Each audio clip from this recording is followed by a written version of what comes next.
If you're trying to get hired in finance right now, the truth is employers don't trust Gen Z. They think we're lazy, entitled, and allergic to hard work. This stereotype actually makes it easier for you to stand out, if you know how. Let me show you what I mean. If you're not sure how to package your own story and want me to personally review your recruitment strategy, book a call with me using the first link in the description below. Earlier this year, I was at a finance conference for work, and one of the sessions basically turned into a roast of Gen Z. A senior manager was laughing as he told a story about analysts and interns who left in the middle of the workday to go to the gym, showed up late continuously because they stayed up all night, and ignored implied dress codes. And here's the thing, it wasn't just jokes. This is how decision makers in finance see us. Most of the people in control of hiring right now, they are boomers. They grew up in a world where hard work wasn't just a slogan. It was their ticket to survival. Whether you agree with it or not, if you want to land an internship or a job in finance, you need to know how to speak their language. Not by faking it, but by framing your real experiences and values in a way that resonates with them. Let me set the record straight. Finance is not tech. One of my friends works in software engineering at a retail company. Fully remote, he clocks in at 9 a.m. His company bans meetings between 12 p.m. and 1:30 p.m. for lunch. And on summer Fridays, he logs off at 3 p.m. That's nice, that's comfy, but that is not finance. High finance is client first, performance driven, and fast paced. You're not just serving code. You're serving people with real money on the line. So if you're expecting beanbags and summer Fridays, you're probably in the wrong kitchen. This is a high heat environment.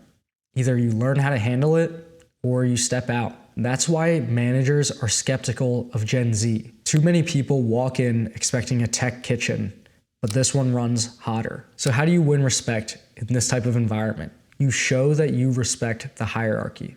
Let me tell you a story. My first job in high school was in a restaurant as a dishwasher. The first shift I worked, I was so slow that the chefs joked about whether I'd brought a sleeping bag. Most of my other friends who ended up working there wanted to just move up to the server position as fast as possible. But me, I decided if I was gonna wash dishes, I was going to be the best dishwasher that restaurant had ever seen. I didn't think of it as low-level work. I thought of it as my job was on the line, that no task was beneath me. Years later, I shared that story in almost every late round interview that I had, without that experience even being on my resume. And guess what?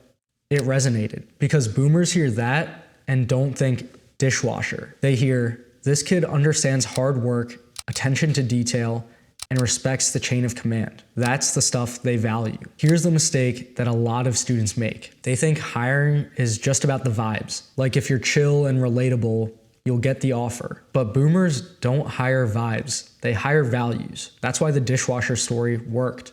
It wasn't flashy. It wasn't about some massive deal that I closed or a fancy finance model that I built. It was about loyalty, humility, and work ethic. When you build your personal brand, you need a story like that. One that doesn't necessarily have to live on your resume, but you should have a signature story that proves your values without you having to say, I'm a hard worker. And when you share that story, older managers lean in because it reminds them of how they started. And that connection could be the difference between an offer and getting rejected. Now, here's the upside. With all the negative perceptions around Gen Z, the bar is actually really low.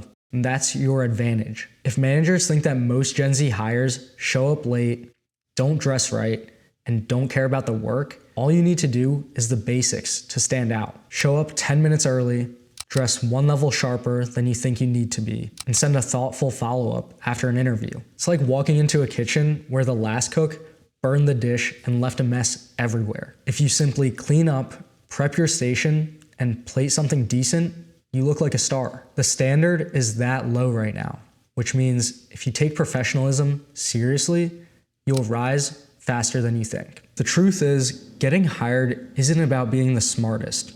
It's about knowing how to play the game. Check out this video next where I break down exactly what older managers think of our generation and how to flip that perception in your favor. Let's cook. We'll see you over there.